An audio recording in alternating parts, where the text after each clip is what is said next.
All right, my man, state your name and let them know you on Real Talk with Nick.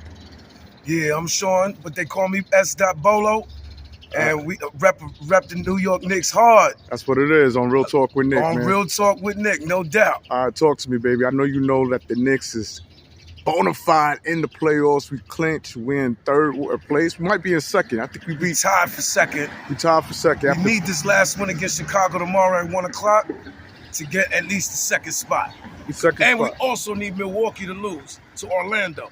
So let's go so we can get the second spot. All right, so talk to me, man. But everything that's going on with the New York Knicks, do you think we can do it? How far do you think this team can push in the postseason?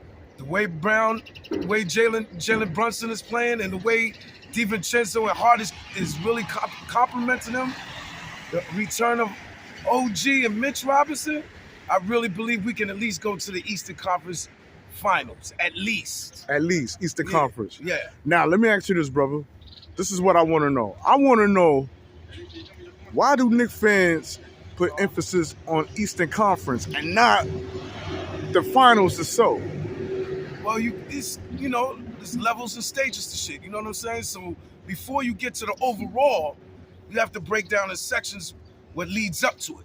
You know what I'm saying? So if that's the regards, we gotta break it down one at a time.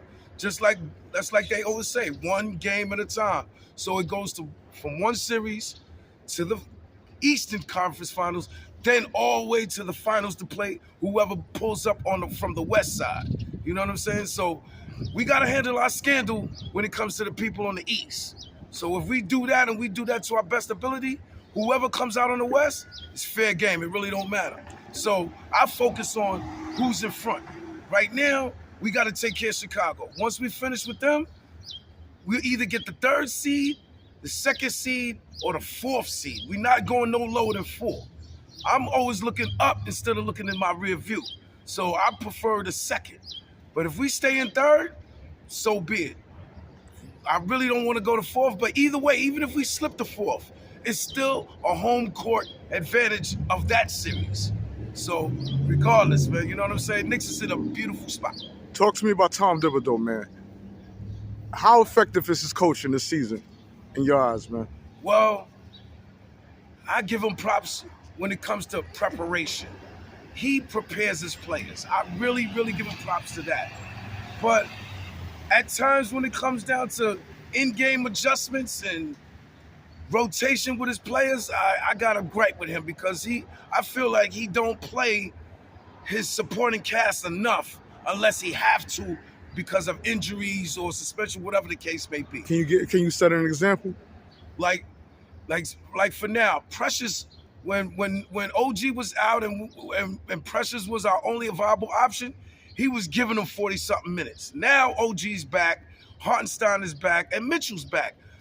Precious is only getting like barely 12 minutes a game, which I don't really mind, but if he's giving them that much time, if there's nobody there, at least give him a little bit more time when everybody's there. That's my point. In his rotation of, you know what I'm saying, of certain players overplaying them. I understand he got to play Brunson them big minutes. He's our main threat. I understand he got to play Josh Hart the minutes. He's our bona fide energy guy that gets the rebounds, steals, key points at key times, and I understand why he played DiVincenzo so much. You know what I'm saying? But still, Precious needs more time. Precious needs more time. Bogdanovic needs a little bit more time. And even though I love Deuce, when Deuce McBride comes back, he's going to need his regular minutes. Speaking of Deuce, is Deuce a good replacement for Emmanuel Quickly? Honestly, I love Quick. I didn't want him to leave, but I love Deuce as well. And by him leaving, gave Deuce that opportunity to produce where I know he's capable of doing. So I am bittersweet of that trade. I'm thankful for it because Deuce, he got paid. He's getting more experience and confidence, and he's getting minutes. He's getting minutes. Yes, that's very important. I know we shouldn't compare a current Knick from a former Knick. Right. It's not fair. But if we had to, man, you know, comparing salt with sugar. Right. With Deuce come on top, do you see some contributions coming from Deuce that you necessarily wouldn't have got from Emmanuel Quickly? Obviously, on the defensive end. He's very tenacious on defense. He don't give up on plays. Even if he get beat on a particular play, you see his drive on the defense. He lives in the passing lane. I love Miles McBride when he's on defense because he picks up 94 feet. He don't care who it is. He could be a 6'8" player or someone his size 6'2". He's going at their neck. And I love his defensive intensity. And then when he shoot them shots from the corner or from the elbow, it's money. You know why? Because he put in the work throughout the season, throughout practice. Whenever he get an opportunity, he puts in that work. So I'm finally thankful to see Miles McBride get his just due. All right, now, we got rid of Obi. And some say when you got rid of Obi, the backcourt got small. I can see that. Is that a main concern entering the postseason, man? Not necessarily, because we made moves after we got rid of Obi. You know what I'm saying? And that pickup we did with Precious and OG, even though we had to give up RJ and Quick, it was just beneficial for us because what they bring to the table is what we need: toughness, rebounds, key perimeter defense. It is very vital to have both these guys that their skill set fits what we need on our team. Man, you're on fire right now. I got a few more questions before we close out. Everybody's talking about Boston Celtics. You know, we finally beat them. We had some haters out here undermining our victory, saying, well, you know, the Boston Celtics, they already clinched what they got to fight for, so and so. But contrary to that, they had all their starters out there. Talk to Nick, man. Talk Nick to me, man. Did it really matter, man? It always matters. Every game matters, regardless of what other teams got situated already. That's them. They was almost damn near undefeated at home this year. I don't know how many games they lost at home, but it wasn't much. So by them playing all their starters, maybe not the starters minutes, but they did play. They really wanted that statement game to home court dominance. They want to make sure any team that comes into that Boston Garden is going to lose. That's their mindset. Our mindset was to go in there and get that monkey off our back. Normally, we might lose maybe 1 or 2 games, maybe 3 out of 4 games to Boston throughout the season. This year, they swept us. We didn't win not 1 game on them. So this was our last chance to get that victory. So they didn't sweep us this year. We're 4-1. We played them 5 times, just like we played Milwaukee 5 times. We don't play teams that many times in a year. But since this new in-game tournament, they had to implement an extra game. And I'm so glad they did, because they give us the last chance to get that victory, and we did. It was sweet. In Boston, and they're a dominant team at home. We made them vulnerable. And the fine thing is, like you said, they had their whole team, and we still made it happen. Should we be concerned about teams like Orlando, Pacers, and Miami Heat? Oh, most definitely. Orlando, their team is young, they play strong defense, and they're a tall, physical team. So, of course, it's definitely going to be we have to put our best foot forward because we have the experience over them. But they beat us 3 out of 4 games this year as well. That's why. So you got to be mindful. You cannot overlook them. Indiana, we're 2-2 on them throughout the year, but that's another team. Tall, young, very athletic, and you cannot sleep them. You know what I'm saying? Tyrese Halliburton and Obi, Miles Turner, they got some nice pieces over there. And obviously with Miami Heat, come on, bro. You already know their culture. You already know they're hard-nosed. They take players that other teams don't even think about, and they make them into role players, into serviceable, what word I'm looking for, but all I know is you can never sleep on Miami because of the way they go about their BI. Is they a dirty team in your eyes, man? Because Knicks fans feel that every time we play them, somebody get injured. I'm not gonna say that. I just know they quick to punch in the mouth. You know what I'm saying? And like I said, they got a bunch of players that other teams won't even think about. They'll look at them and be like, who's that clown? Who's this dude? But when they get into Miami culture, they formulate into a very, very serviceable team. and their experience. You cannot sleep the direction of Pat Riley and Eric Spoelstra.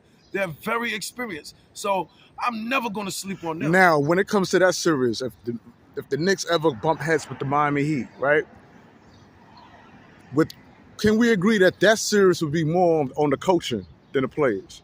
It was like that last year, and it's going to be like that this year.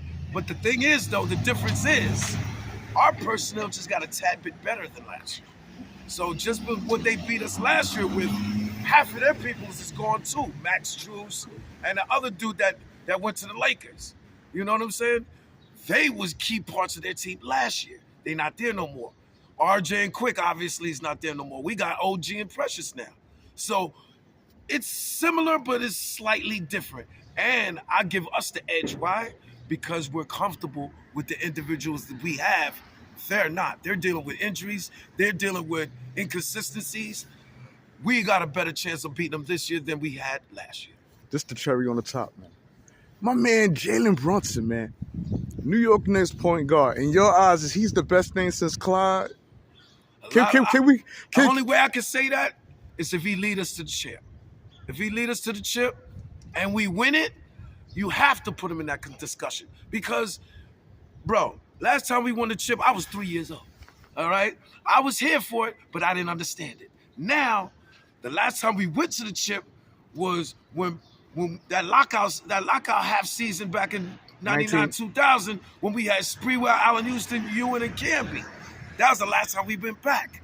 And we did our thing, but we was undersized because Ewan got hurt and San Antonio, they're a tall team. They had the Twin Towers. So I think right now, he's the best guard since Marbury, maybe Lynn Saturday, whatever type of hype that those guards, high-profile guards, brought to the city for that particular time. Because right now, I'm loving what Jalen Brunson is doing. Well, when we first got him, right? It was like, why are we overpaying this average player? He proved everybody wrong that he is above average. Now, let me tell you, man, I don't know if you got the memo, man, but the nickname that we dubbing him, thanks to Kevin Williams, we calling Jalen Brunson the Golden Child, man. I think that fits, bro. The Golden Child, baby. Yeah, you know what I'm saying? I feel him on that. Yeah, I yeah. definitely could see that. Yeah. Because, like I said, he came to the Knicks, and it was like a bargain for us. Everybody was like, hold on, 4 years, $104 million to this role player? What is y'all doing? He turned everybody's perception of him all the way around. Because now look at him. He's doing these all-star, all-NBA things. And not only that, he got us on the verge of superstardom in postseason play. Listen, we do our thing in the regular season, we barely get to the postseason. The last 2 years, he made that happen for real. Last year, and especially this year. So that Golden Child monkey here, thumbs up to that. All right, and that's what it is, man. I want to thank you for coming on Real Talk with Nick as we break down the history of the New York Knicks, as we talk currently what's about to happen to the New York Knicks and Eastern Conference, baby. That's right. It goes in levels, it goes in stages. Once we take care of the East, it don't matter whoever pulls up in the West. We'll be ready to make it happen. And that's what it is. We out. Peace.